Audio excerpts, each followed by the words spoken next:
So let's get started on this whole journey of goal setting. There's a formula for success. There's a couple of formulas for success, but this is one of my favorite formulas for success. And it goes a little bit like this. Most of us start off with some dreams of what we want to achieve. Maybe it was a dream of going into business for ourselves.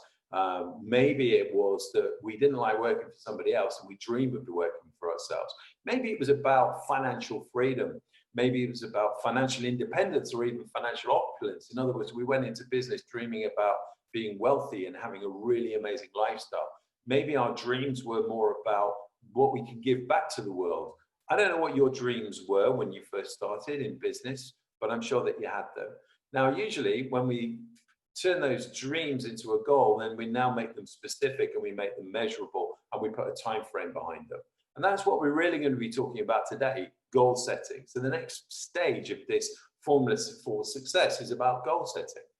But let's take it a little bit further and have a look at all the different elements that we need to break down to make sure that we become as successful as we possibly can be.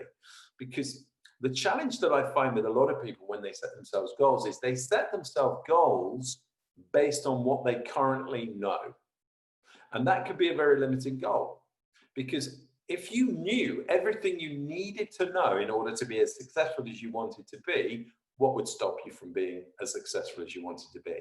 Most of the time, it's the stuff we don't know that holds us back. So the next step in terms of the formula for success is, what are we going to learn? So we need to learn some new stuff if we're going to get better results. One of my mentors once said to me, Stuart, you can never, ever do the earning before you've done the learning. The only place that earning comes before learning is in the dictionary. So if you want to earn more, you've got to learn more. And that's such an important thing. Now, I'm sure I'm preaching to the choir here because you guys wouldn't have turned up on a webinar to learn about goal setting if you weren't already into your personal development, if you weren't already open to the idea of learning new things in order to achieve new goals. Next, there's no way in the world that you're going to be able to achieve your goals without doing some planning. I think it was Benjamin Franklin that said, if you fail to plan, you plan to fail. And of course, if we set goals to begin with, then at least we know what the destination looks like. We've got to have a map and a compass. We've got to do the planning in order to know if we're actually making progress towards achieving those goals that we set ourselves. Because, you know, I think you'll agree with me, if you've got big goals, you don't achieve them overnight. You achieve them in step-by-step chunks. So the plan is really important, so we know exactly what the milestones are and what the things are that we need to achieve along the way. The next thing that we have to do, of course, is take the action that we've put in the plan. If you're not taking the action, no point in having the plan. And action, I'm talking about taking massive action so that we're not procrastinating. Action to make sure that we're actually making progress towards achieving those goals. So if we look at that overall, that's our formula for success. Now, here's a really interesting thing about goal setting. Back in 1979, Harvard University in America did a study of their MBA students. And they discovered that only 3% of the MBA students in 1979 had written goals. 13% of the students had goals, but just in their mind, roughly. And 84% of the students had no goals whatsoever. They came back and continued the survey in 1989, so 10 years later. And what they discovered was that 13% that had goals but not written down were on average earning twice as much as the ones that didn't have goals at all. But the really interesting thing is that the 3% who had written goals on average were earning 10 times as much as the other 97%. Now, I'm a big believer that success leaves clues. So I want you to think today, how good are you at setting goals for yourself? How good are you setting goals? What kind of goals are you setting? Are they monthly goals, weekly goals, yearly goals? Are they decades worth of goals? Are they daily goals? What kind of goals are you setting? And are you good at setting goals? Because if you're not, that's what this session is all about. And I want you to think as we go through this session, where do you feel you might need some extra help? Because during COVID-19 lockdown, one of the things that I've been doing, almost as a way of really making sure that I'm contributing to helping businesses getting back on their feet, is I've been offering 5 gifted coaching sessions per week. Now, you may or may not have had a coaching session from a business coach before. I always believe that the best way to make an objective decision about whether something is going to help you or not is to actually experience it for yourself. So I'm gifting 5 coaching sessions a week, and you can avail yourself if you're on this webinar today on one of those sessions. Now, I'm pretty booked up for the next 2 or 3 weeks, probably 3 weeks at the 3 weeks at the earliest, really, to be able to get one of those sessions in. But at least we can get on the telephone and we can understand a little bit about the challenges and opportunities that are facing you during the COVID-19 lockdown.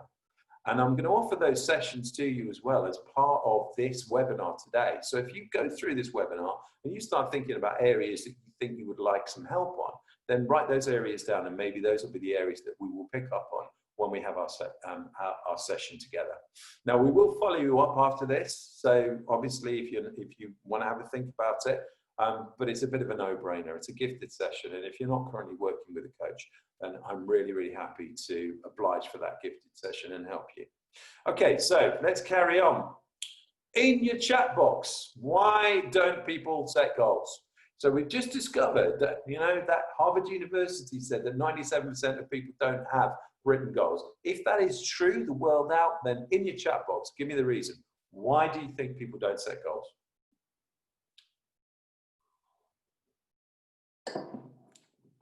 Hopefully you've got your chat box set to all panelists and attendees so everybody can see your answer. But in your chat box, answer this question. Why do you think people don't set goals? So we've got, they don't think that it's needed. In other words, I guess they don't see the importance of it.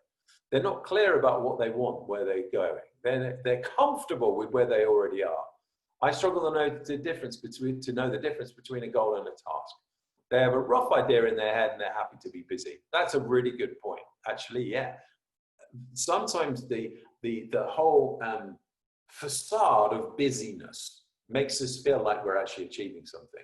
And I think this is a bit of a disease that many business owners have. They think that because they're being really busy, running around doing stuff, that means that they're actually achieving stuff.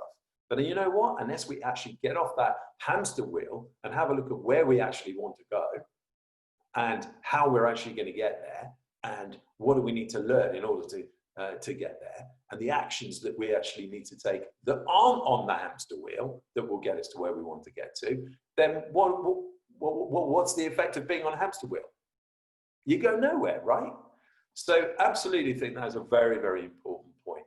So I think that a lot of things, the reasons I've written down here that people don't set goals, in my experience with business owners that I've worked with, absolutely, as somebody said there, they don't realize the importance of them. Secondly, they don't actually know how to set them. I know that sounds obvious to some people, but actually, you know what? When I do my 90-day business planning sessions, the very first time that somebody comes to one of my 90-day business planning sessions, on average, I would suggest that most people do not know how to set goals properly. The next thing I think is as well is the fear of failure. A lot of people don't set goals because if they don't set goals, then they don't feel that they can fail. And a lot of people have that big fear of failure. So if they don't set goals, they're actually sabotaging themselves by not setting the goals. So, but it's easier to stay in that comfort zone and not set a goal, because if I don't set a goal, I'm not going to fail at it. And another thing as well that I found as well is that they fear the rejection and ridicule that they believe they will get from others if they're not successful. And they'll be criticized, they'll be ridiculed. And sometimes actually what they get as well is from their nearest and dearest when they set their goals is, that's crazy. You living in cloud cuckoo land. I don't know if that's happened to you, but it certainly happened to me. I remember one time my father was he was an employee all of his life. Wanted to be a business owner, but he was an employee all of his life. And when I told him about my dreams and ambitions when I was younger, he told me I was living in cloud cuckoo land. Now, listen, he's a great guy. I love him to bits. Don't blame him for anything. Of course I don't. My results are my own responsibility.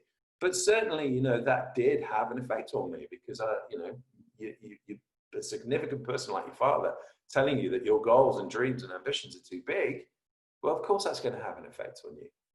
So I think those are the main reasons why people don't set goals. But one of my favorite books, many of you may have read it, it's called The 7 Habits of Highly Effective People. And in that book, Stephen Covey says that one of those habits is begin with the end in mind. And it is so true. If you don't know where you want to end up, what direction you need to travel in, what direction do you need to travel in order to get there? The starting point of all achievement is desire. So unless we've got a goal that inspires, engages, enrolls, and creates desire within us, then we're not going to take any action towards it. So we need to have something that inspires us, but we need to have crystal clarity on what the destination actually looks like, so that we know if we're on the track to achieve it, and we know if we're there when we get there. So I'm hoping that that makes sense. But look, okay, we understand the reasons why people don't set goals. But what are the benefits of setting goals? In your chat box, what are the benefits of setting goals?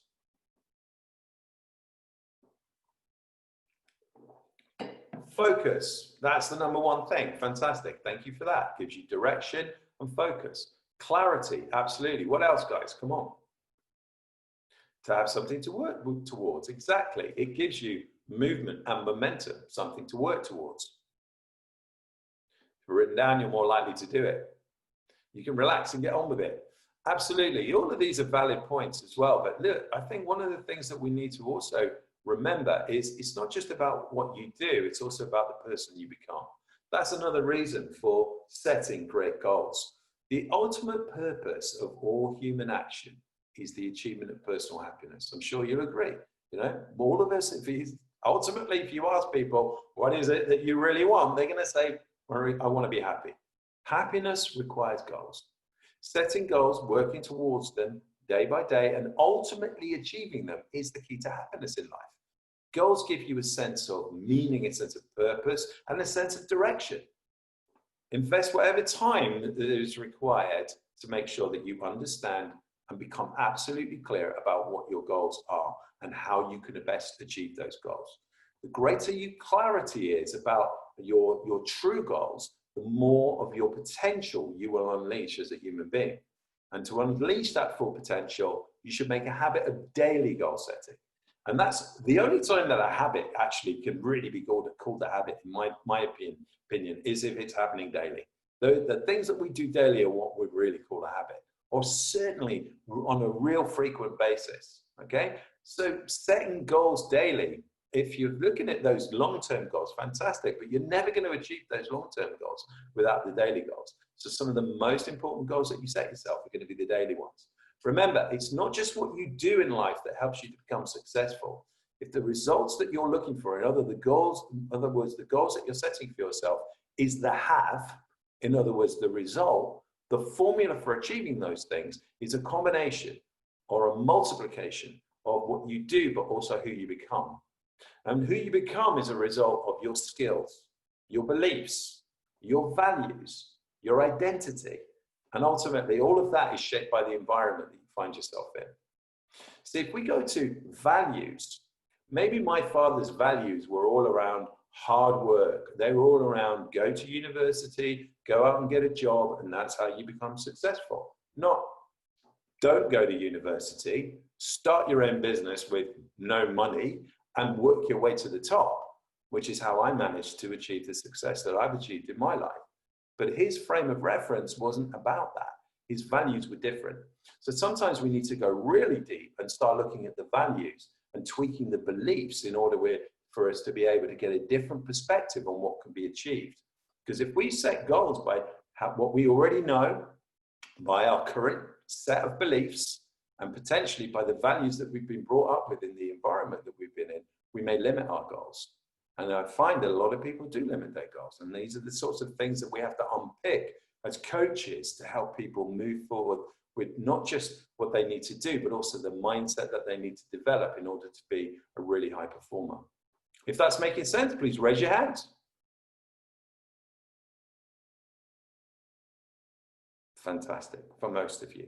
If any of this isn't making sense and you want to pick up on it when we have our coaching session together, if you're not currently working with me, remember you've got those gifted coaching sessions. If you want to question me on and delve into any of this stuff in any more depth, then just write it down, make a note of it, and when we get on the telephone, we'll make sure that we cover that in more detail.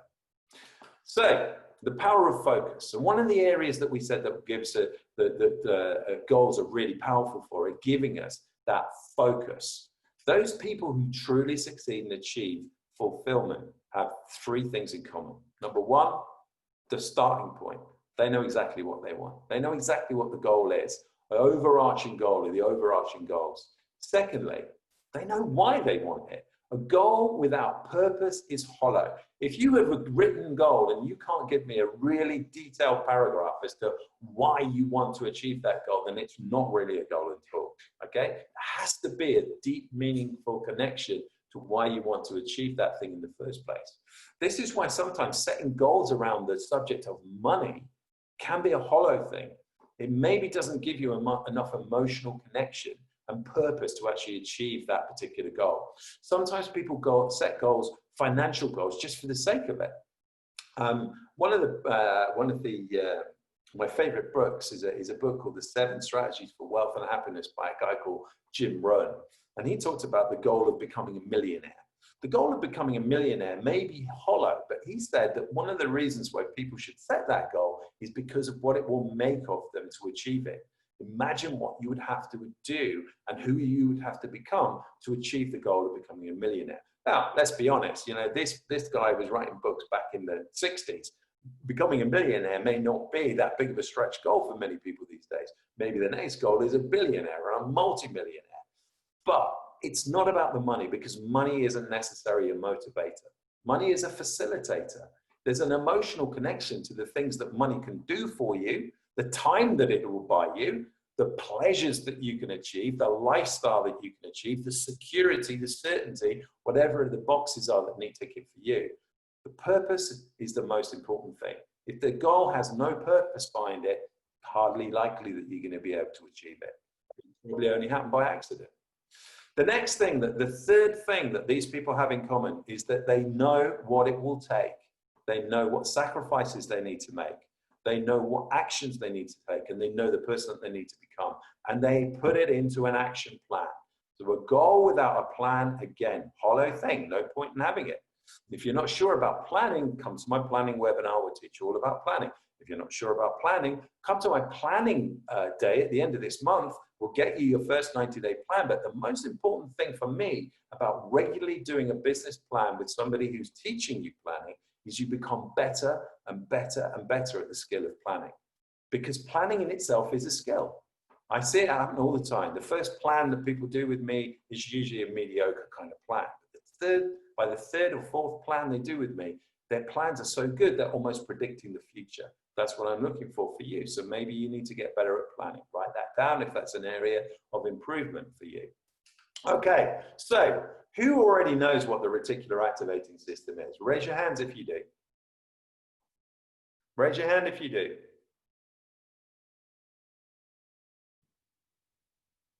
Okay, let's pick on somebody to tell us exactly what that is. So I'm going to pick on Alex. Alex, you're unmuted. You're free to talk. Hi guys, you might hear my 4-year-old in the background and Lola and Charlie, so apologies for that. But it's when you decide to buy a car, like I've just decided to buy a pickup, and then you see pickups everywhere because you're conscious that, you know, it's on your mind basically, you just are more aware of them. Fantastic. Thank you very much for that, Alex. Alex is exactly right there, guys. Okay, Alex, if you could mute yourself up now for me, that'd be good. So Alex is exactly right. And she used the word conscious. So it's the difference between being conscious about things and actually programming your subconscious. So what tends to happen is that our reticular activating system acts as a filter, if you like, for all the things that we see and hear and smell and taste every single day, because all of those things that are going into your subconscious brain, if you were conscious about them, it would just blow your mind. You just wouldn't be able to take in that amount of information. But all of that information is going in there, and your subconscious brain is the most powerful supercomputer on this earth. It's 40,000 times more powerful than your subconscious brain. So what's going in there, you're programming your brain with, and those things can be accessed at a later stage. Now, suddenly you start thinking about a pickup. Maybe you start thinking about a certain make and model of pickup. And all of a sudden, you weren't thinking about them before, but all of a sudden your subconscious is saying, I'm going to make you aware of those things now.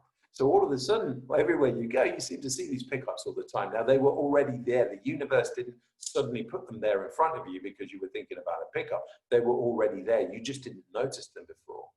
See, the thing about the reticular activating system and the thing about how goals are so important is because if you set yourself goals and you can make those goals real enough, your subconscious will be programmed with the things that you want to achieve in your life. And your subconscious will start to notice things that will help you get your goals met. And that is the power of goal setting on a subconscious level. So I'm going to go through some stuff with you today that's going to help you start to craft better disciplines for programming your subconscious. So the thing about your subconscious as well is it doesn't know the difference between reality and a lie, and it can't process negatives. So if you're telling your subconscious things that you don't want, it doesn't understand that. It only processes positives. So for example, ever had a situation where you've said to one of your kids, when they're carrying some milk in a cup, or they're carrying a drink in a cup across the floor of your lovely carpet, and you say, don't spill that drink? What happens? Quite often they spill the drink. Now, they weren't focusing on that to begin with. Subconscious doesn't understand the difference between the don't and the do. So you've got to make sure that the goals that you're setting yourself are goals that, not don't want this, it's things that you do want. And you've got to be sure as well, when you're processing, when you're putting things into your subconscious, that it's positive stuff that you're putting in there. Your subconscious is the most fertile garden in the universe. Anything you plant in your subconscious will grow. If you plant weeds, you're going to have a garden full of weeds. If you plant seeds of good things, you're going to have a good things garden. You're going to have everything you want. So this is why the reticular activating system is so important. This is why goal setting, being really clear and specific, maybe even being able to visualize what it is that you want, will help you to achieve your goals much easier, because you'll be using a much bigger part of your brain than just your conscious to be able to get those things done that you need to get done. In other words, it's like noticing the pickup that Alex was talking about. So, go into this in a little bit more detail. I would say that this is one of my favorite statements about goals. If you're not challenged, you can't change. There's no change without challenge. One of my mentors, Brad Sugars, he said this, and I've got it on the wall of my office. If your dreams don't scare and excite you, they're not big enough. Why set mediocre goals? I think it comes back to some of the things that we talked about earlier on. People set mediocre goals because they don't want to fail. So if they set a mediocre goal and they achieve it, they feel like they're achieving something, number one. Number two, they set mediocre goals because all they know at the moment is about how to achieve mediocre goals. My favorite way of setting a goal is to set one that scares me and excites me, and I've got no idea how I'm going to achieve it.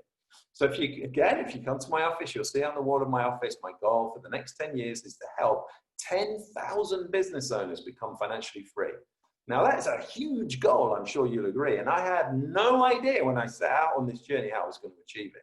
But as I go on the journey and I learn more and I become a better coach and I understand how to reach more people, then I can see in a lot more clarity how I'm going to be able to achieve that goal. And I will never change the goal. I may just change the plan. You see, for some of us, before we came into COVID-19, we may have had some goals. I'm hoping we did. And for some of us, we may have actually said, you know what, now those goals are not obtainable, I'm going to change the goals. Guys, you don't need to change your goals, you just need to change the plan.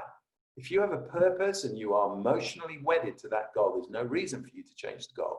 You just need to change the plan.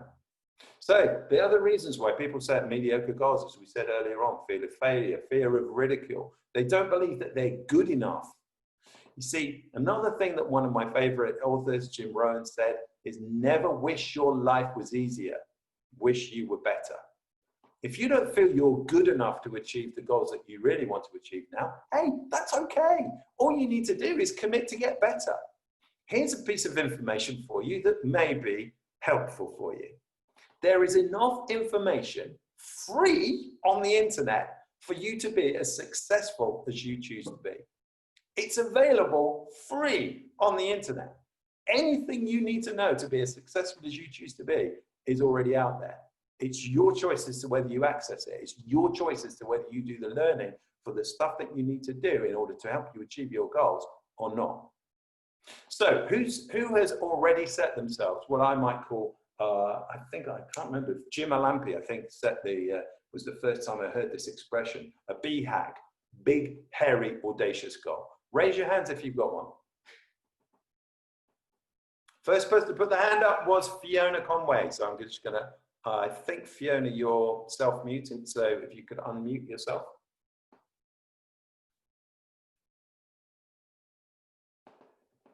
Oh, maybe it's me that's muted you. Fiona? Yeah, done it. Right, Fiona, so we're all waiting.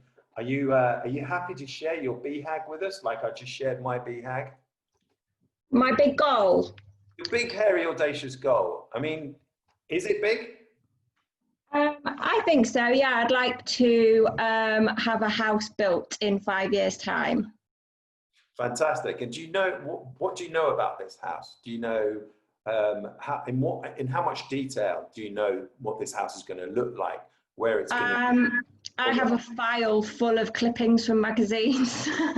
Brilliant. So you've got visuals of what this house is going to look like as well, right? Yeah, I just need the land. Okay, great. Thank you very much for sharing that with us. So big, hairy, audacious goals, guys, you know, they've got to have some sort of emotional connection to them. Would you agree with me that there is usually an emotional connection to a beautiful house? Certainly, yeah. You know, I certainly feel there is. I live in a beautiful part of the countryside. I don't know if you can see it behind me, but that's one of the things that inspires me every single day is the view that I've got behind me. So, you know, these are really important things that we need to be focusing on. And I'm going to go into a little bit more detail about the different types of goal setting later on in this session. But I think we also need to understand some of the psychology behind goal setting. So who's in their comfort zone right now? Raise your hands if you feel comfortable. Nobody feels comfortable? Oh yeah, okay. So we got some people that are feeling comfortable. Good to hear. So yeah, comfort zone, good thing, right? I don't know. I mean, yes, it's nice to feel comfortable, but it's possible that comfort zone can sometimes hold us back. I put that expression up there because I heard that once when I mean, I've always been a big seminar junkie. Love going to seminars, love going to webinars. I love the self-improvement industry, and I love everything about it. I even love being sold to, ladies and gentlemen. I really do, because I appreciate the people that are standing in front of me know a lot more than I do. So when they're selling something to me, it's usually for my own benefit. And I'm a brilliant buyer. I'm usually the guy that runs to the back of the room at a seminar and signs up first. Now, I saw this expression come up before, and I think, you know, it's good to reflect on this. You mean you can go to a seminar, you can learn how to change, do it for a week or two, and then go back to your more comfortable ways. This happens all the time, you know. It is said that a lot of times this happens with our health, that we have a default weight, that sometimes we'll go and we'll spend ages and ages working on our fitness, eating healthily, and then a couple of years later, we're back to the weight that we were before. Humans seek pleasure and avoid pain at all times throughout their whole lives. Those are the only two things that motivate human beings. So whether you're conscious about it or unconscious about it, you are constantly seeking pleasure and avoiding pains at all times. So sometimes the stuff that we're looking to do to help us achieve our goals feels painful, it feels uncomfortable, and that's why we stop doing it, or why we don't do it in the first place. So we've got to be careful and to be aware of this whole thing about how comfort zone can actually affect us. So let's look at this in a bit more detail. As I said earlier on, I feel like that we need some challenge if we're going to achieve our goals. Now, sometimes it's an inspiration or a vision that we're working towards. Sometimes it's desperation or survival that we're trying to get ourselves out of. And somewhere in between those two things, there's always going to be a challenge. There's a challenge to get out of desperation. And then there's a challenge on the other side of desperation to get to our vision, to get to our ultimate goal. And somewhere in between, we're going to feel successful. One of my mentors once said to me, and I think it's absolutely true, is a little bit of success is a dangerous thing. Because what can happen is when we get a little bit of success is we get into our comfort zone. Now, comfort zone is a lovely place to be, but nothing ever grows there. It's dangerous. So the question to be asking ourselves on a regular basis is this as good as it gets? Or can it be better? For some people, it's just about being the best version of themselves that they could possibly be, because it gives them meaning, it gives them purpose. You see, when I was an action coach client many years ago, as a business owner myself, I bought into the Action Coach goal that they set for pretty much every business owner that we work with, which is a commercial, profitable enterprise that works without you. And working with my Action Coach, I managed to achieve that within 3 years. And when I got to the stage where my business was working without me, I had a challenge. No meaning, no purpose. In other words, I had to find something that gave me a sense of meaning, gave me a sense of purpose, which is why I became a coach myself, because this is the thing that I do that I love. I don't do this for a living. I do this because I love it. And that's the other question to ask yourself. Is the thing that you're doing, would you do it even if you didn't get paid for it? Do you do it because you love it? Because if you love what you do, you're good at it and getting better, and you get paid what you need to get paid, then that's a 7-day weekend for you right there. Okay? And I think that that is the same as financial freedom, having a 7-day weekend. So ask yourself this question on a regular basis. Is this as good as it gets, or is there something else?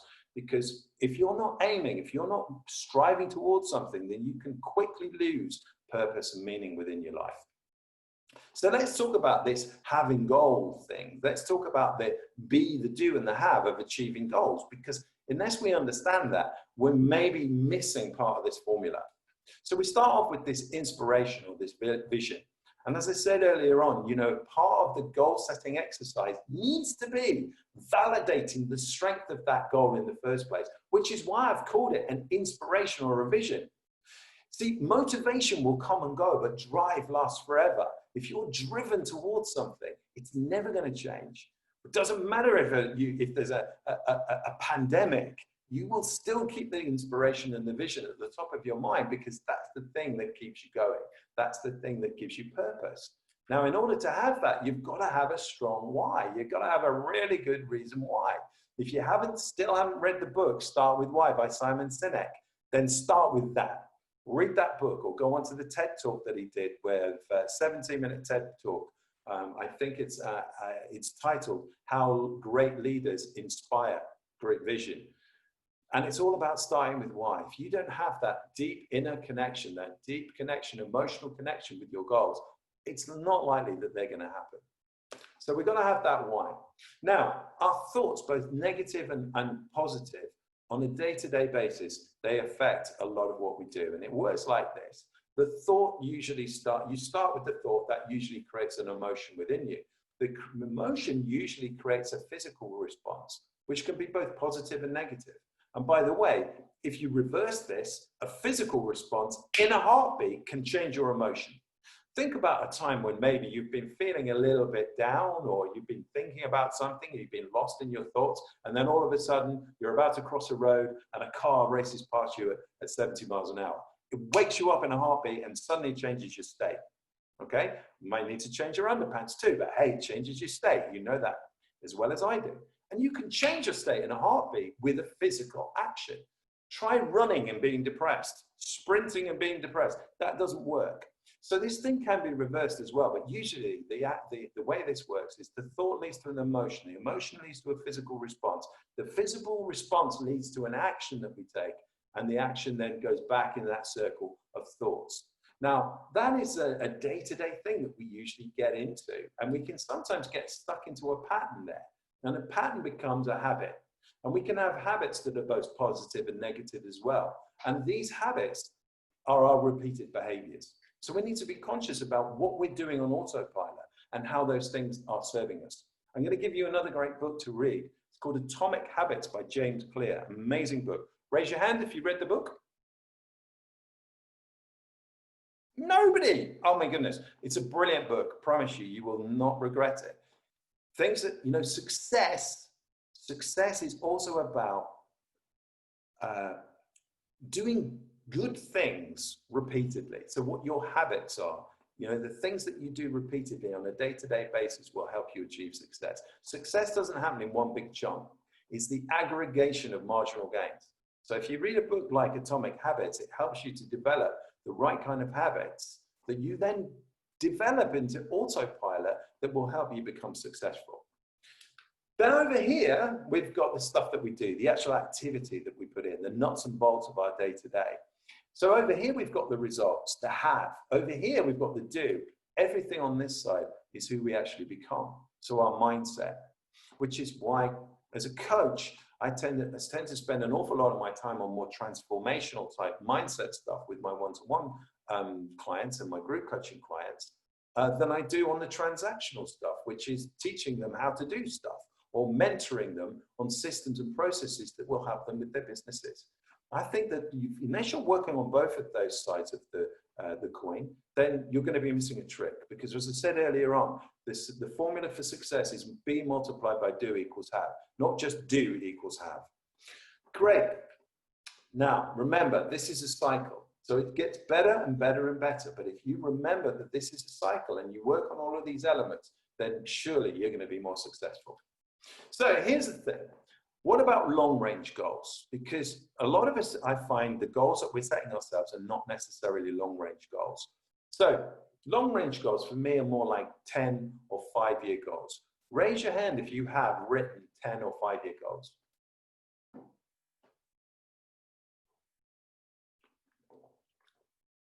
Okay, again, just a few people on the call have raised their hand to that question. So I'm going to give you a bit of a goal setting exercise that helps you with the more medium and long-term goals, if that's okay. Now, you can go and look at this exercise in more detail because I stole it. And I say I stole it, you know, the very first time you credit somebody, it was their idea. The second time you heard it somewhere, the third time it was your idea all along. But I'm going to credit this goal setting exercise to the genius that is Jim Rohn. And I got this from the book I mentioned earlier on, 7 Strategies for Wealth and Happiness. It's on around about page 30, 31. I memorized it because I've done it many times. Okay, so what do you do?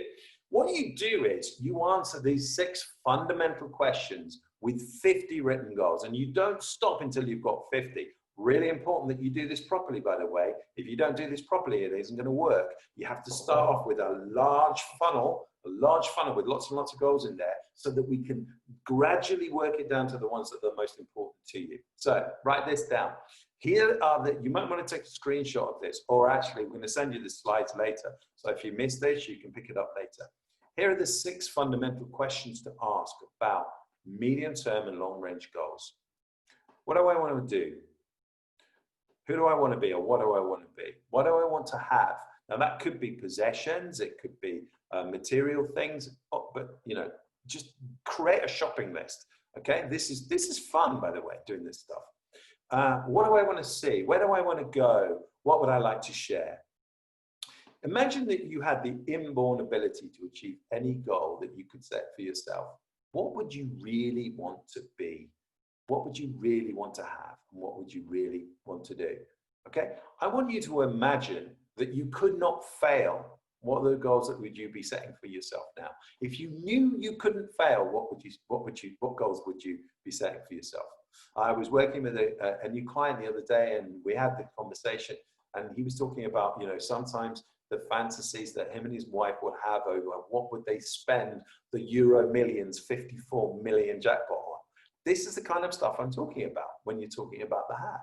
What activities are going to give you the greatest sense of meaning and purpose in your life? Is it spending time with friends and family? Is it giving back your time to charity? Are there causes that are really close to your heart? Do you want to change the world in some way? Your task is to answer the question, what do I want in the next 1 to 10 years? The key to this is to take as little time as possible, 10 minutes, to come up with 50 written goals, okay? As little time as possible. Take 10 minutes to complete it. Write down 50 items. Don't stop until you get 50 items, okay? But do it as quickly as you possibly can. Stuff just needs to be pouring into your head. And it's stuff that you've never thought of before, that you didn't even think that was important to you. It's an exercise, guys. So just do the exercise and you'll understand what comes next and why it will work for you. So these are the 6 guidelines that will help you get started. Then you've got to ask that primary question. What do I want in the next 1 to 10 years? So for example, if you're doing this, and let's say you fancy a really nice car, like an Audi R8. Don't go into too much detail. Just at this moment, write down R8, and you can come back to the detail later if that thing is really important to you. Then what you do is you review your entire list of 50, and you go back to that list of 50, and you write a 1, a 3, a 5, or a 10 by anything in that list of 50. In other words, 10 years, I expect that I could probably achieve this in 10 years. 5 years, I could probably achieve it in 5. 3 and 3, 1, 1, okay? Then what you need to do after you've done the 1, the 3, the 5, and the 10 by each of those written goals is to go back and turn it into well, make sure it's in balance, first and foremost. Make sure that you haven't got 40 goals that are 10-year goals and the rest are split between the 5, the 3, and the 1. So try and put it in balance. So if you count them up and you've got far too many in one of those years, try and put it into balance. Either move them up, move them down. Then what I want you to do is to look at each of those, and for each of the categories, the 1, the 3, the 5, and the 10, go and pick the 4 most important goals to you so that you'll end up with 16 goals. Circle them or put a mark by them, but pick the 4 most important goals there. So you will end up with the 16 most important goals to you, spread out over 1, 3, 5, and 10 years. Then what you need to do is to go and write a paragraph on each one of those. So take each one of them out and write a paragraph. So in other words, you're going to go into more detail. So if we take the example earlier on that Fiona gave us about having her house made, it would be, what's the location? What's the view going to look like? How much land are you going to need? How many bedrooms is this house going to have? How many family rooms, living rooms? Describe it in as much detail as you possibly can. If it was the Audi R8, what color is it going to be? You know, what model? You know, are you going for the highest end model? What kind of seats is it going to have? What color are the seats? What stitching is it going to have? What color is the stitching? Go into as much detail as you possibly can on your 16 most important goals. And then lastly, remember what I said earlier on, without purpose, the goal is unlikely to happen. So when you've done, go back and look at those goals and write a detailed paragraph as to why you want to achieve that. Why do you want that goal? Because if you can't write a detailed paragraph as to why you want to achieve that goal, then it's probably not a goal for you. Maybe you need to go back to the original list of 50 and pick something that is more important, that is more compelling for you. So there's a quick overview of that exercise. As I said earlier on, if you really want to go back to this exercise and you want to pick it up, read the book, 7 Strategies for Wealth and Happiness by Jim Rohn, around about page 30, 31. That goal-setting exercise is an excellent thing to do. Now, what you might end up with when you've done that goal-setting exercise is something that looks a little bit like this. This is a great idea for you to create a vision board. I'm not necessarily suggesting that everyone is a visual person, but actually what happens is when we're talking about programming our subconscious with using the reticular activating system, then we are visual creatures. So giving ourselves something that we can visualize will really help. It helps to create an emotion within us as well if we can visualize the things that we want. So I've put an example of a dream board on the screen right now.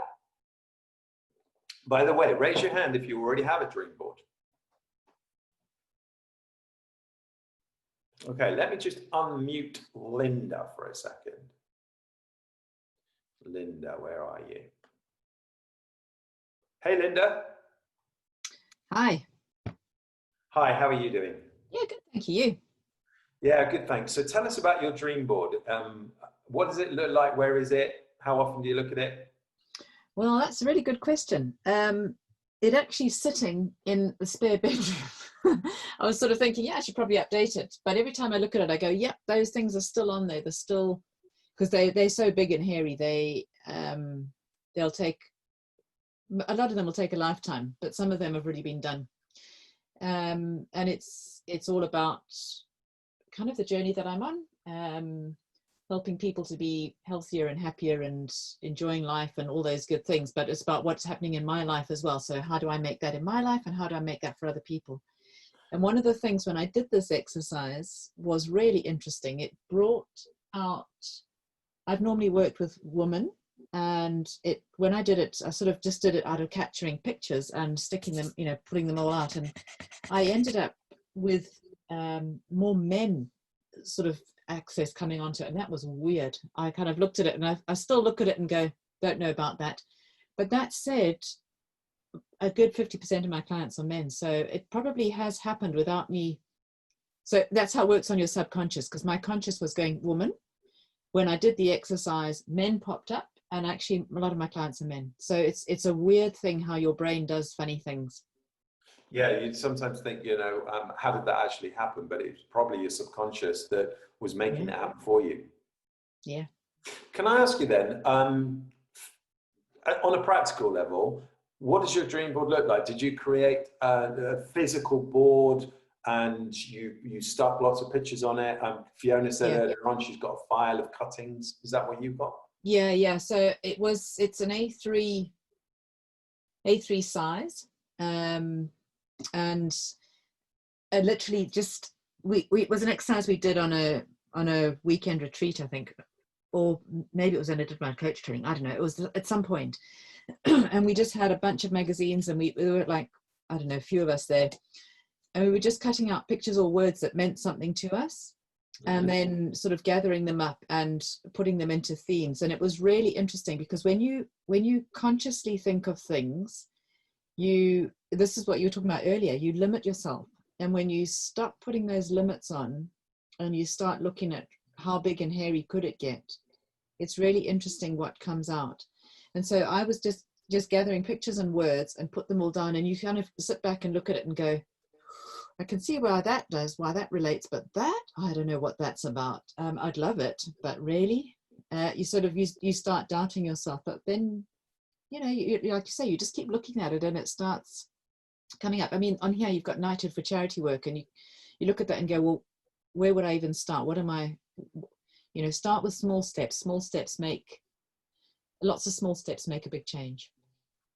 Absolutely. You know, this guy, when he set these goals, had no idea how he was going to achieve them. Yeah. Okay? But they were really important to him. And, you know, the point is, you find the way. You know, once you actually put the plan in place, you find the way. But if you're driven towards achieving that goal, there's no point in setting a goal that you know you can achieve. I mean, what's the point of that? How inspiring is that? Yes, having steps along the way, things that give you confidence, that's a great idea. But actually, you know, it doesn't necessarily give us drive. It doesn't necessarily give us purpose to be able to do that. This guy, he is so driven towards getting a knighthood for his charity work. He didn't know how he was going to do it when he first started, but he's certainly well on the way to getting it now because of everything that he's achieved. I mean, Steve's given us permission to share his dream board, but he's actually a very, very successful guy. I don't know if anyone knows Platinum Property Partners, but it's an amazing business. Right, okay, thank you very much for your contribution there, Linda. Let's move on. So, okay, let me just see by show of hands, how many people feel that it might be a good thing for them to do to actually create a visual dream board of all the goals they want to achieve? Raise your hands. So if you've not done that before, and you feel that this is something you would like some help with, again, if you're not working with me now and we get together and we have that session, I'll help you with this goal setting stuff because I think it's so important that you understand how this is going to help you, but also how to do this stuff, because sometimes that is the bit that stops us from getting it done. Okay, great. So I'm going to give you an example as well of another little exercise that you can do once you've actually started to do this whole goal setting thing and become really good at the goal setting stuff. And we call this making dreams come true. It's the IVVMs. If you've ever heard me talking about IVVMs before, this is what I'm talking about. It stands for idealization, visualization, verbalization, and materialization. So to make your dreams come true, first of all, you've got to have one. And that's the idealization piece that we're talking about today. So the goal setting exercise, I'm sure there are other goal setting exercises, but the goal setting exercise that I gave you as an example earlier on, if you've never done one before, it's as good a place as any to start. And, you know, it's about making sure as well that, you know, you're not just limiting your goals and your dreams by what you know now. What would ideally, in an ideal situation, what would your life look like? Not realistically, what can your life look like? In an ideal situation, what would your life look like? That's what dreaming is all about. You know, when we're kids, why do we dream so big? It's because no one's told us we can't do it yet. It's only when people start telling us we can't do stuff and they tell us that, you know, it's not realistic that we're going to be able to achieve those things. That's when we start to actually diminish the value and the size of the dreams that we have. Next, Visualization. As I said, you know, visualization, this is something that you can, I mean, I asked Linda, how often does she look at it? She said it's in her spare room. Linda, I'm going to suggest that maybe if you want to really program that subconscious and really help your RAS set really well, maybe you need to look at it a little bit more often. So my personal view on this is you should look at it every single day, morning and night. First thing in the morning, I like to sit down and I get my dream board and I have a look at every single thing on there, and I start to visualize myself achieving those things. I start to visualize, what is it going to feel like? What is it going to look like? And what does a typical day in the life of that person look like? How am I going to behave? These things really are important because you're programming your subconscious and it doesn't know the truth. It doesn't, your subconscious, when you're having a dream, does not know the difference between the dream and the reality. And that's what you're doing, but you're just doing it in daylight. Next, verbalization. Now, this is two pieces to this. Number one, it's the stuff that you regularly hear yourself saying about yourself, more importantly. You know, if we're talking about this, the formula for success being a combination of what you do and who you become, what are you telling yourself about yourself right now? What is your current identity? So when you use words like, oh, well, I'm not very good at sales, or I am not a natural salesperson, or I am not this, I'm not good at business. You're telling yourself and you're programming your brain that that is the truth. Now, if you need to become better at something in order to achieve your goals, then maybe you need some better I am statements. And this is what the verbalizations are. This is what you tell yourself on a regular basis to program your subconscious brain to help you become more, not to do more, become more. So if you need to be more confident and you're not more confident now, tell yourself that you are. I am confident. I am ultra confident. Or I am in the process of becoming more confident. Now what you're doing is you're starting to verbalize and you're putting those thoughts into your head. You see, thoughts are just you verbalizing, but you do it internally. It's been proved that when we think, that our voice cord actually vibrates slightly, because really all thoughts are internal language. So your internal language is incredibly important to help you become the person that you need to become in order to achieve what you need to achieve. By the way, guys, this stuff making sense? If it is, just please raise your hand. Okay, fantastic, good. Let me ask you this question then.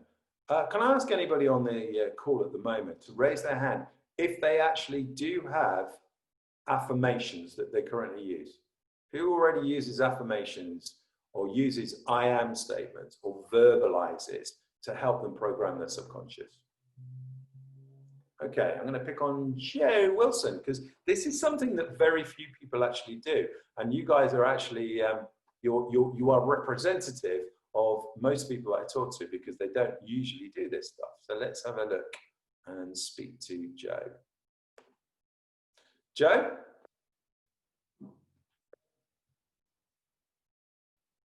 Hello, Joe. Are you there? I am. I couldn't find my little microphone. I found it. So you have affirmations, do you, Joe? Yeah, absolutely. I do. I have to tell myself. I've always had a problem with my self-confidence, always, and it's held me back so much, and it's ridiculous. And I've had to take myself way out of my comfort zone, and I do. If I'm out on my bike, I give myself a damn good talking to sometimes. Yeah, I do, just to say, come on. And it's getting the confidence, but it's having the confidence to get out and do what you're afraid of doing. And only then will you gain that confidence. You see what I mean? It's like a cycle, isn't it? So yeah, I tell myself, just do it. Yeah, absolutely. Brilliant. And it works. Thanks, Joe. It does work. And look, guys, success leaves clues. I think it was Henry Ford that said, whether you believe you can or you believe you can't, you're right. look, if you're not currently using the affirmations as a way of helping you to program your subconscious brain, you know, you might be missing a trick. You know, it is a supercomputer. It does need programming. And what you put in there is going to help you to achieve your goals. Okay, so if you're not currently doing it and that's something you would like some help with, I go into IVVMs in a great deal of detail when I do my mindset session, but I would love to help you with this stuff. But at the very least, be self-aware, be aware of the language that you're using. What are you telling yourself? What are you telling others? What are you telling yourself about yourself? What are you actually programming your brain with? What thoughts are you putting in there? What external stuff is going in there as well that may not be serving you? Is it positive? Is it negative? Negative news, for example, may not be serving you all that well at this moment in time. Because, well, there's not a lot we can do about the situation out there. So does it help us to know that somebody somewhere thinks it's going to be the deepest recession we've ever had? No, it doesn't help us at all. Because tell you what, you can't do anything about it, even if it is. All you really need to be concerned about is what you can actually control or influence within your life. So let's be sure that even if we're not using affirmations or incantations or whatever you want to call them, that you are really careful about your self-talk. You're really careful about the language that you're using. And you're really selective about what you're programming your subconscious brain with. That's the verbalization stuff. Materialization, simple. When you're truly committed to a goal, it's amazing what happens to create your new reality. But you've got to be truly committed and have that purpose and have that meaning behind the goal. It's not a meaningful goal for you. You're not going to have the true commitment. You're not going to have the true commitment. You're unlikely to have the staying power. So again, if IVVMs is an area that you need to improve on in your life, then maybe that's something you need to pick up with me when we have our coaching session together.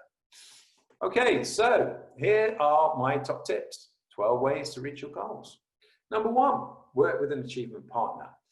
So an accountability partner or achievement partner, why do we think in the chat boxes, why do you think it might be a good idea to get yourself an achievement or an accountability partner? Why do you think that might be a good idea? In your chat box.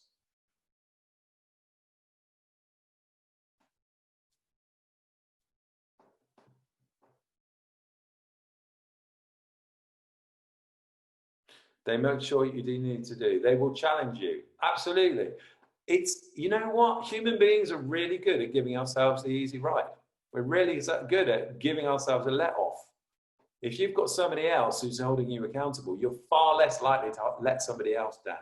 And if you're going to get an accountability partner, make sure they're not nice. In other words, NICE stands for nothing inside me cares enough.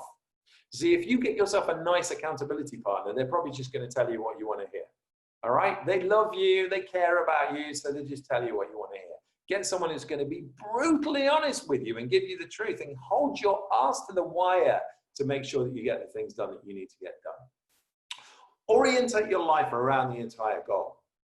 You know, look at your day-to-day diary and look at the stuff that you've got in there and look at every single task that you put in there.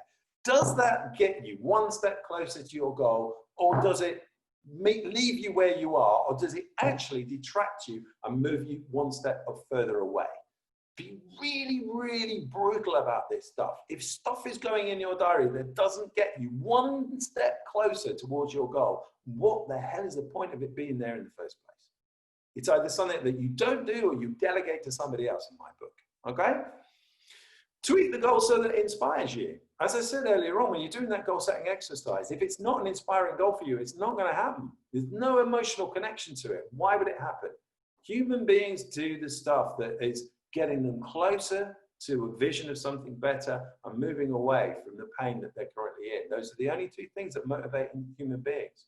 But drive, that's about having something that really inspires you. If it doesn't inspire you, it's not going to happen. Set your goal for a lifetime. You know, what is the overarching goal for you? What do you want there to be on your epitaph? What is it that you want people to say about you? Who do they want to, how do you want them to talk about you? How do you want them to feel around you? Set that goal for a lifetime. Make sure that it includes a vision, okay? The goal itself is great, but I remember working with one of the business owners that I worked with, and I asked him about his vision. It was to make 3 million quid. The challenge for that is no emotional connection really for him, and no emotional connection for his team either.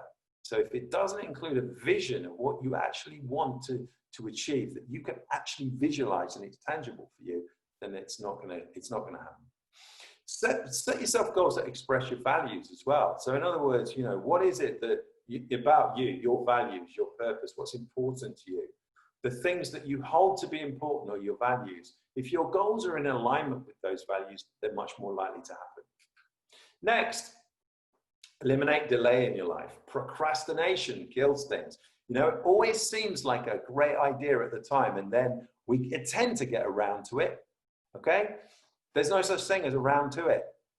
It's get done. Get it done now. One of my favorite mentors, Mr. Tony Robbins, he says, never leave the scene of a decision without taking massive action. Remember the formula for success that I put up in the beginning. Massive action needs to happen. So eliminate delay. If you make a decision, you're going to do something, start now.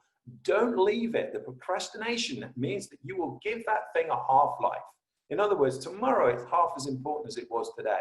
The day after, it's half as important as it was tomorrow. So it's a quarter of as important. And then it just keeps going like that. And then in a couple of months' time, you'll be, oh yeah, that goal.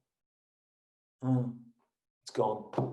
So make sure that you do that. Outsource or delegate the goal. In other words, get somebody else to create the goal for you if you're struggling with it. That business owner that had the £3 million goal, vision that he set for his business, we scrapped it. I got his team in a room and I got them to set the vision because he wasn't good enough to set the vision himself. When he came in the room, he had a tear in his eye because when he saw what the team had created as a vision for his business, he couldn't believe it. He was blown away. And was he inspired? Hell, he was inspired. And that guy is one of the most successful people I've ever worked with. Setting tangible goals as well. Remember what I said earlier on, you know, it doesn't have to be something that you can touch and feel. My 10,000 business owners, I may not be able to ever tell you whether or not I changed the life of 10,000 business owners. But I don't know how I'm going to achieve it. I didn't necessarily, I do now, I'm much better informed as how I was going to achieve it. When I said it, I didn't necessarily know. So don't set yourself a goal that you absolutely know you can achieve. Set goals that scare you, excite you, and you don't actually know yet how you're going to achieve them. Here's a tip. Give up TV and social media for 90 days. Has anyone, raise your hand if you've done that before. Okay, I'm going to speak to somebody on here. Just had a question come in from Paul. Paul said, can you repeat nice? Yeah, nice is a 4-letter word, Paul. Okay. As a coach, people don't pay me to be nice to them. They pay me to help them get results. Because nice are those people around you that just tell you that everything's okay. You know, the people that tell you you've got the best business idea in the world, you should just go for it without doing any market research, without making any sense at all. Nice stands for nothing. And inside me, I cares, see, enough. So let me unmute Petra. Where is she? This is either going to be Petra or Suzanne. Hello, you can speak to me. Hi, it's Petra here. So you gave up TV and social media. Did you give it up permanently or just for 90 days? Well, we actually do not have a TV. We only have a screen that we use for movies every now and again, but we do not have a TV in the house. And what do you think are the benefits of not having a TV in your life then, Petra? Well, I haven't got a TV for many, many years. And my experience in the past, when I had one, is that you switch it on and then it's on until you go to bed. Is such a waste of time. Yeah, so you feel like it wastes time. Also, you know, does it have an effect maybe on you? Yes, it numbs you. Like today, we only have a screen and we have a movie night on Friday night and Saturday night only. And so it is something that we are looking forward to that, and is like something to be together as a family. We watch a movie as a family and that's all. But other than that, the screen is off. Yeah, I'm with you on the whole movie thing as well, Petra. Thank you. I'm just going to meet you up again. I'm with Petra on the movie thing because, you know, there are some movies out there that are really inspiring. There are, you know, I want a movie to leave me with something, with an emotion, something that I know I've watched a good movie when I'm thinking about it again and again and again for a day or a week afterwards. So I'm not going to suggest that you just start watching movies, but you know, some of the stuff we see on TV, I mean, the news, I haven't listened to the news for 4 or 5 years now. And I do think that it does have an effect on you. And I think social media does as well. Let's face it, you know, social media is a great thing for business, by the way. I'm not suggesting you come off social media for business. Definitely not. In fact, the opposite. I'm going to be doing a webinar on social media in a few weeks' time. So it'd be wrong of me to tell you, you shouldn't be on social media for business. You definitely should. Why? Because most of the world are on social media. So, you know, if you want more clients, they're probably on social media. So it's a good media to use. But social media for personal consumption, I would suggest maybe limit that a little bit, because people only show you the stuff that they want you to see, the positive stuff. And what does that have as an effect on your mindset? Sometimes that can be a negative thing. So, okay, my suggestion, give it up for 90 days. Go for a truly impossible goal, something that really just feels that little bit out of reach. You know, what is it that they say about goals? They say, shoot for the stars, you might hit the moon. Go for something impossible and increase your capabilities. In other words, your skills, your learning. If you want to earn more, you've got to learn more. Simple as that. But commit to lifelong learning. You will never know it all. And even when you think you know it, you still won't do it. You can read, some of the books that I've read them 17 times, guys, okay? Because you miss things the first time around, you hear them the second time around, third time around, fourth time around. Some of those books need to be read more than once. Some don't, just read them once because that's it, you got it. But others, read them again and again and again. Like Jim Rohn said, never wish your life were easier, wish that you were better. Work harder on yourself than you do on your business. If you work hard on your business, you can make a living. You work hard on yourself, you can make a fortune. Okay, so wrapping it up, the best way, get yourself a coach.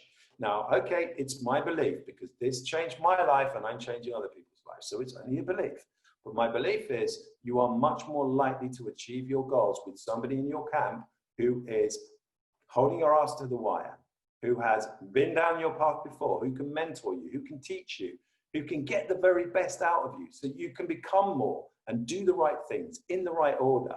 That's the value of having a coach. If you currently don't have a coach, as I said earlier on, I am offering 5 free coaching sessions so you can try it for yourself to see if it will work for you. Here's some questions. Look at your personal life and identify how your thinking has currently created your world. So what are the thoughts that you've had in the past? If they weren't goals that you set for yourself, what thoughts did you have in the past that maybe have created the life that you currently have for yourself? Bearing that in mind, what should or could you change? Be conscious of what you think about most of the time. Is it what you do want or what you don't want? Try to change the thought process from all the things you don't want to all the things you do want.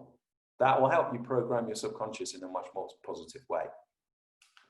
What is the price that you will have to pay in order to achieve the goals that are most important to you? So when you go through that goal setting exercise, remember, decide, am I prepared to pay that price? Because what are the consequences if you don't achieve those goals? That's a really important thing because, you know, the things that motivate us are moving towards pleasure and moving away from pain. But moving away from pain is a much greater motivator. Dissatisfaction, in other words. Mark Twain famously said, hell on earth would be to meet the person in 20 years' time that you could have become. So think about that. What is the price that you have to pay? And are you prepared to pay the price? There may be some sacrifices that you need to make in order to achieve the goals that you want to achieve. Certainly, I know that it would have been a lot easier for me at certain stages in my business life if I'd had just gone and got a job.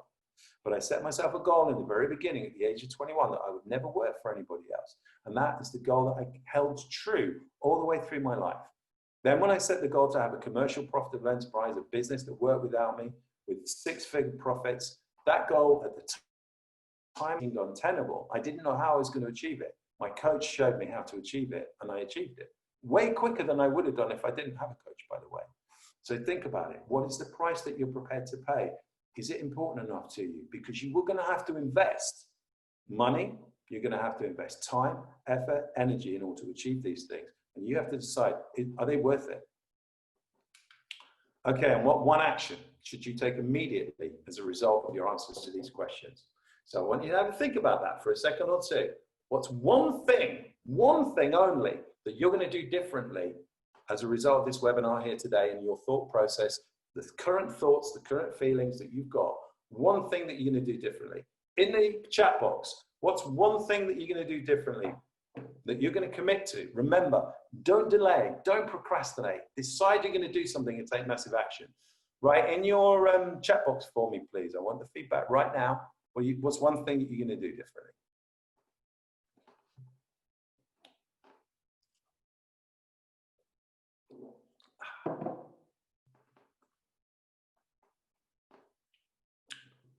Get some help. Verbalize my goals.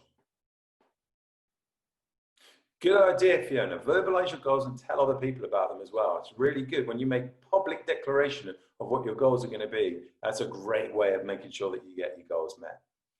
Make a goal board. Fantastic, Gemma. Really good idea. If we speak after this, Gemma, as well, I'll give you some hints and tips about that. I've got a great app for creating vision boards that might make it really easy for you. Paul wants to get a nice person. You're right, you need an accountability partner, Paul. Someone's going to hold your ass to the wire. Michael, do the long range goal setting exercise. Brilliant idea, Michael. Again, if you need any help with that, let me know. If not, go get the book I mentioned. It's a really good book. Goal board and put it in place so I can see it every day. Fantastic idea. Keep focused. Good idea. Keep focused. Keep focused. Go back to that goal board every day and do the visualization maybe, Linda. That will help you keep focused. Fantastic, guys. Thank you very much for your participation. Really enjoyed having you on this session here today.